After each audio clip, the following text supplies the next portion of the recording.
Hey everybody, it's your friendly neighborhood therapist Alfonso over here at Mental Matters Clinical Services. And I want to bring a psychiatric disorder to your attention that I think many of us inadvertently have been responsible for helping someone else or causing someone else to suffer from this psychiatric disorder. Guys, this one is very personal to me. Hang in there, be right back.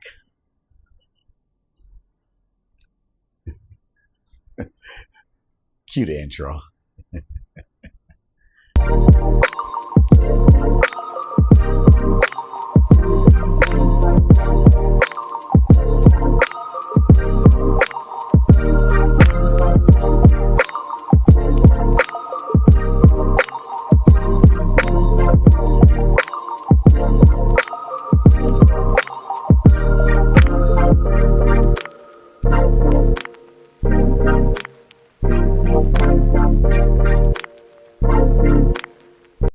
Hey everybody, so I want to actually bring this psychiatric disorder to your attention.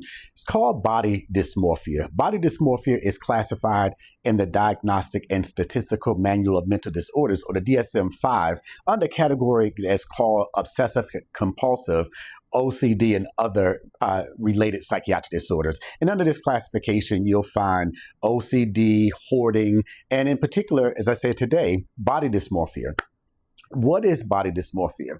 Body dysmorphia, to put it in a nutshell, encapsulate when we don't feel good about how we look.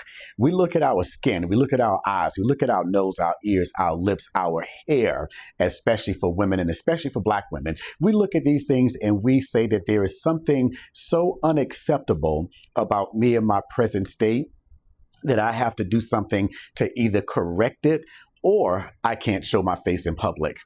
Under body dysmorphia, we find other disorders like binging and purging. We find anorexia nervosa. We find bulimia. We find women especially who will look at themselves and we can see that they look emaciated at 100 pounds, at 5'10", and they think that they're overweight. So they'll binge, they'll purge, they'll chew, they'll spit out. I don't want to go into details about that because it can be a little bit graphic.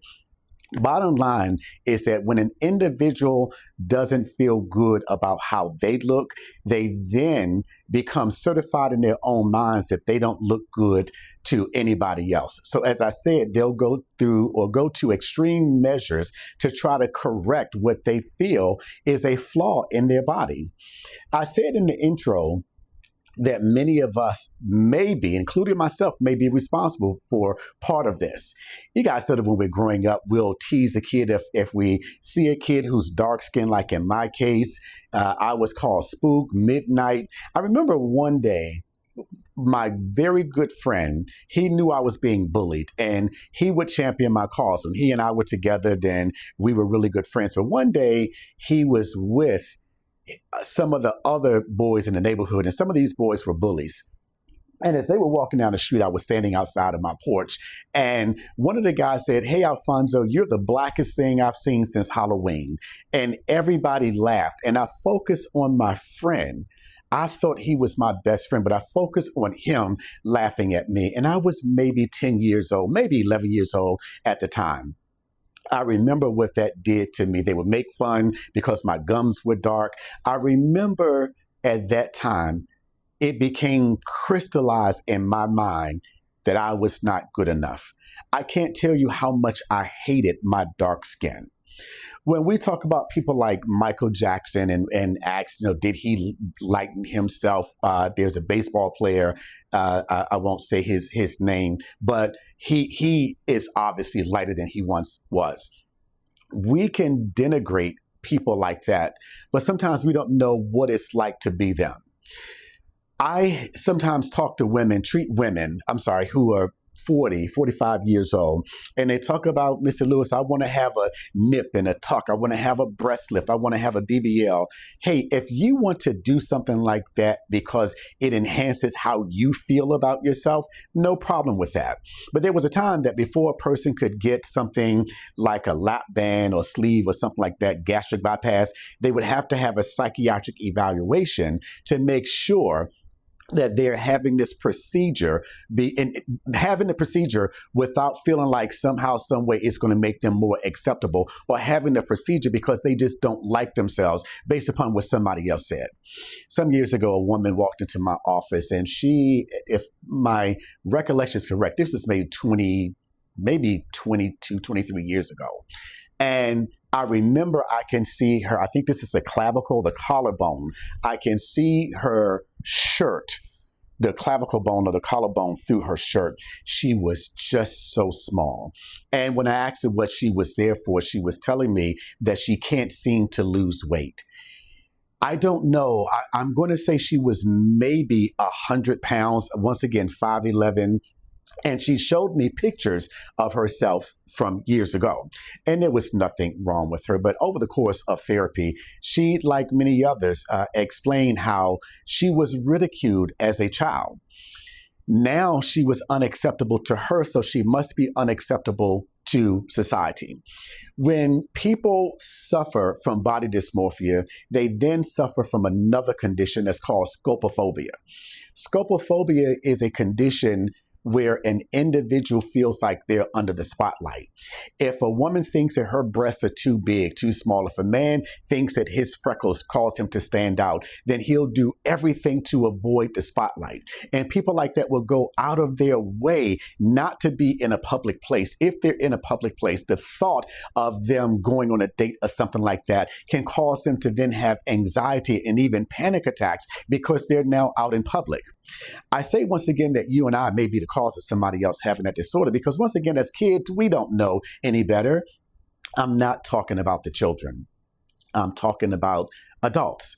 When we tell somebody that their breast's too small, that their behind is too small, that their penis is not big enough, and now people are undergoing all of these surgeries, doing things to themselves, not because they are not good enough as they are, but because somebody else has told them that in their present state, they are no longer good enough. Guys, I want you to really think about the next time you say something to bring somebody else down. You may be saying something in the moment, but you have no idea what that's doing to that person later on. Individuals who suffer from body dysmorphia literally do not like how they look.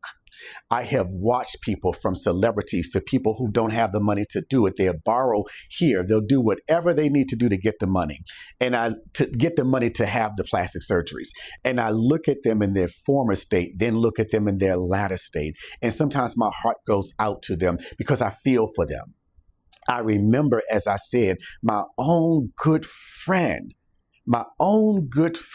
what we used to call back in the day, ragging on me with the neighborhood bullies because he wanted to be more accepted by the neighborhood bullies than be known that he was a friend who would not be a part of that.